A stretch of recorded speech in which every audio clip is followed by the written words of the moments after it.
Hey guys, it's Jalen here from Team Ring Infinity. Another one of Jake's decks. It's got his Skull Warriors written all over it, and I know you guys haven't seen this deck in a while. This is originally Joey's deck, but Jake picked it up, and now Jake for Dragon Knights. I missed them. But he's here to bring you Skull Warriors. So Jake, we take it away. It's been a little bit changed here and there, but I thought it was death profile worthy. So you got your flag, Katana World, and the buddy's always the same. Blood Knight Kimen'sai, I draw into it so much, and it's free penetrate because this deck deals with that shit so easy. Constantly bring things back, and why do I not want to penetrate for game? And then it works with other things, which I can explain when the rest of the card comes in. Alright, so you got one copy of the brand new promo that I just got today. Demon Kid, Harumihi. It kills itself at the end of the turn. It's about as good as Gagaku for 1,000 less, but its other effect besides killing itself is what makes it the best. When it's returned from the drop to the field, right, you get a free gauge from the top of your deck. And that helps me set up so many things. Like if I have to return from the underworld, I can just go straight into another one. So that's that. Here you go. Next, what the other promo should be, Aftermath Gagaku. It's the same thing, no... pretty much same defense, 2 crit and 7,000 power are what make this the best. So Godzilla, go. Next, we have 3 copies of C-Splitting Irikamaru. He's a size 1, he doesn't kill himself, so I throw him out on the first turn, I have defense. Because I doubt most of the time, it's just my luck that penetrate doesn't come out too often anymore, it's not the king. So if I throw a monster out that stays, it's worth it. Next. 3 copies of Undefeatable Setsujishi. So this guy's 4/2/1. He's great to kill things quickly. He's your good first turn, especially with his ability, which is he's like Yamigitsune, who's the main card of this deck, which I'll get to later. Except instead of needing to do damage and then sacking to draw a card, all they have to do is be around at the end of the turn, and they just turn into gauge as long as they're around. So he can also become gauge himself. So I could have 4 gauge at the start of the turn, then go into a certain impact, which I'll explain later. Yeah. Next, copies of your buddy. 4/2/1. You've already gone over it. Yeah, I've gone over it, but amassing these with link attacks just makes it so much better, and it's so easy. All right, that's good. Next, I don't have another one to be buddy, otherwise I would have made it. For Evil the Heart Yamigitsune, he's the anchor of this deck, no matter what build it is. He will take anything that gets damage. You have one, don't you? Yes, I do. I want it. He is the anchor of this deck. He takes any Skull Warrior attribute monster that's dealt damage, and lets me destroy it in return for a card. But mostly for cards that destroy themselves the other turn. Why not get something for them destroying themselves? So that's good. It works on himself, free cards, and the cost of 1 gauge. And with the set spell that anchors this deck too, it doesn't even matter. All that matters is getting him out in the field.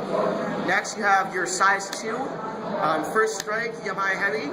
He's mainly in there for for Hades Fall, but he does put in his work as a monster. Destroys a free thing, and then I sack it usually, but sometimes I'll attack. It goes.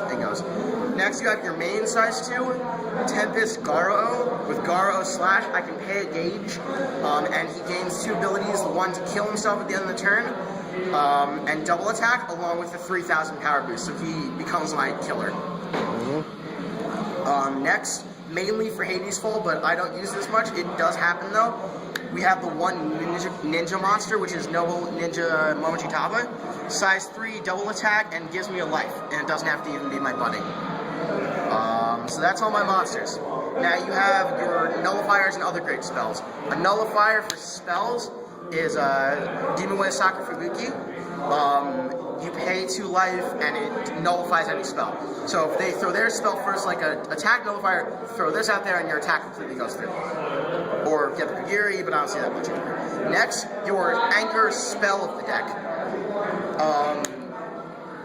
return to the underworld. It's like Monster Reborn Yu-Gi-Oh! So I get to bring a thing back for a gauge. If it has a call cost, I don't have to pay it. This one gauge counts as a call cost, pretty much.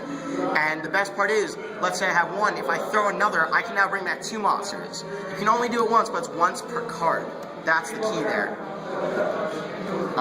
Next, another set spell is 4 copies of Art of Explosion, Hades Fall. Throw the new promo in there and blow up a size 1 for 2 damage, and blow up a size 1 when they call for 2 damage, or just put a monster in, you blow it up, deal 2 damage. But effects, when they hit the field, still go. So if that matters, then you could be screwed. And the reason why it's so good, because you have Return from the Underworld to get back a size 1 if you play. You can throw your buddy in there and get a free buddy call, because Return from the Underworld gives you a buddy call. So that's how that goes. I feel like you're a fan of mine. Next, we've got some nullifiers. We have your basic Art of Body replacement. It's like Midnight Shadow, but this is the original. It can nullify anything, but it can't block a link attack. So play 4 of it. It's always good. This is a size grade 2 nullifier because it has a big catch on it, because it sucks against adventurers. And there's so many things to fall to. Now, a grade 1 nullifier is something like Battle Aura Circle, or should we call it Demon Way or Mugenbu. This helps with Demon Way cards, nullify any attack as long as they don't have a center, and that goes very easily sometimes. Next, we play our little bit version of aggressive, our 3 5 Heavenly Sword on Imaru. It's if I get size 1s in the soul, throw those away first, because that gives me free things to return to the end of the world. And it's 6,003 crit. It's just too good. It's too good for 1 gauge. Alright, now we have impacts. I play a Secret Sword variant, not that other thing that Karakurai, no Karakurai. Karakurai, I don't like. So we have the SP Secret Sword Lethal Formation, the double rare Secret Sword Lethal Formation, and our triple rare Secret Sword Lethal Formation. I don't like how it's close up.